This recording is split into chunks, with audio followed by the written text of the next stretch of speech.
Welcome to నాంసరి. Thumbnail చూసే ఉంటారు కదా. ఈరోజు garlic pepper fry, chicken fry చూపించబోతున్నా. మరి డైరెక్ట్గా వీడియోలోకి వెళ్తే ఇక్కడ మనము నూనె వేసుకున్న, అలాగే ఇవి చూడండి వెల్లుల్లి బాగా చిన్నగా కట్ చేసుకున్న, పచ్చిమిర్చి అలాగే ఉల్లిపాయ ముక్కలు కట్ చేసి పెట్టుకున్న. ఇప్పుడు నూనె వేడెక్కిన తర్వాత ఇందులోకి కొద్దిగా జీలకర్ర వేసుకొని, అలాగే ఉల్లిపాయ ముక్కలు, పచ్చిమిర్చి అన్నీ వేసుకొని మనం ఉల్లిపాయ ముక్కల్ని కాస్త వేగనివ్వాలి. బాగా ఫ్రై అవ్వాలి ఉల్లిపాయ ముక్కలు అయితే. మనకి ఇంకా కారం ఎక్కువగా కావాలి అనుకుంటే కొద్దిగా పచ్చిమిర్చి అయినా ఎక్కువగా వేసుకోవచ్చు. నేనైతే ఇక్కడ పెప్పర్ వేసుకుంటాను కదా, అందుకోసమే ఇలాగ వేసుకున్నా. చూడండి, ఇలాగ మనకి ఉల్లిపాయ బాగా ఫ్రై అయిన తర్వాత మనం ఇందులోకి వెల్లుల్లి ఇలాగా చిన్నగా కట్ చేసుకొని వేసుకొని బాగా ఫ్రై చేసుకోవాలి. వెల్లుల్లి అలాగే ఉల్లిపాయ ఫ్రై అయ్యేంత వరకు బాగా ఫ్రై చేసుకోవాలి. ఫ్లేమ్ని అయితే మీడియం ఫ్లేమ్లో పెట్టుకొని ఫ్రై చేసుకోవాలి. ఇలాగా చూడండి, అంతా మనకి బాగా మగ్గింది ఉల్లిపాయ అలాగే వెల్లుల్లి.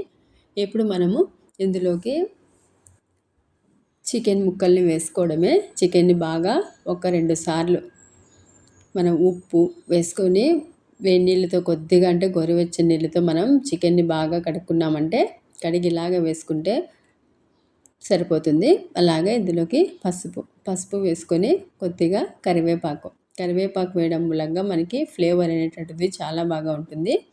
వేసుకొని మీడియం ఫ్లేమ్లో మనం ఒక 2-3 నిమిషాలు బాగా కలుపుకోవాలి. నా వీడియో నచ్చితే లైక్ చేయండి, అలాగే సబ్స్క్రైబ్ చేసుకోండి. చాలామంది నా వీడియోని చూస్తూ ఉన్నారు కానీ సబ్స్క్రైబ్ చేయట్లేదు, లైక్ చేయట్లేదు. ప్లీజ్ నచ్చితే లైక్ చేయండి. ఇప్పుడు మనం మూత పెట్టుకొని వాటర్ అంతా ఇంకిపోయేంత వరకు మనం మధ్య మధ్యలో కలుపుతూ ఇలాగా ఉడికించుకోవాలి. చూడండి, చికెన్లో ఉండేటువంటి వాటర్ అంతా మనకి పూర్తిగా ఇంకిపోయేంత వరకు మనం ఇలాగా కలుపుకోవాలి. మధ్య మధ్యలో తీస్తూ ఇలాగ కలుపుకుంటే సరిపోతుంది. ఇప్పుడు ఇందులోకి కచ్చాపచ్చాగా దంచుకున్నటువంటి మిరియాల పొడి కొద్దిగా ఎక్కువగా వేసుకున్నా పర్లేదు. నేను కచ్చాపచ్చాగా దంచుకున్నా. మీరు కావాలంటే మిక్సీకి వేసుకునేటువంటి పొడి అయినా పర్లేదు. కానీ ఇలాగ వేసుకున్నామంటే మనకి మధ్య మధ్యలో తినేటప్పుడు నోటికి తగులుతూ ఉంటుంది పంట కింద. అందుకు చాలా బాగా ఉంటుంది, టేస్ట్ కారంగా బాగా ఉంటుంది. అందుకే నేను ఇలాగ వేసుకున్నా. ఇలాగ వేసేసుకొని చూడండి బాగా కలిపేసుకొని ఇందులోకి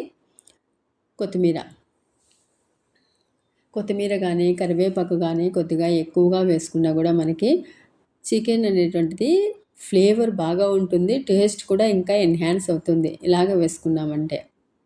ఇప్పుడు ఇందులోకి ఉప్పు వేసుకోవాలి. రుచికి తగ్గట్టుగా ఉప్పు. నేను స్టార్టింగ్ కానీ వేసుకోలేదు, ఇప్పుడే వేసేస్తాను ఒకేసారి. అంతా ఒక్కసారి బాగా కలిపేసుకోవాలి. మనం బాగా కలిపేసుకొని ఇలాగైనా సర్వ్ చేసుకోవచ్చు. కానీ మనం మిరియాలు అలాగే ఉప్పు చికెన్ ముక్కలకి మొత్తం లోపలి వరకు పట్టాలంటే కొద్దిగా నీళ్ళు వేసుకొని మనం ఉడికించుకుంటే సరిపోతుంది. లేదు వద్దనుకుంటే మనం అలాగైనా తీసేసుకోవచ్చు.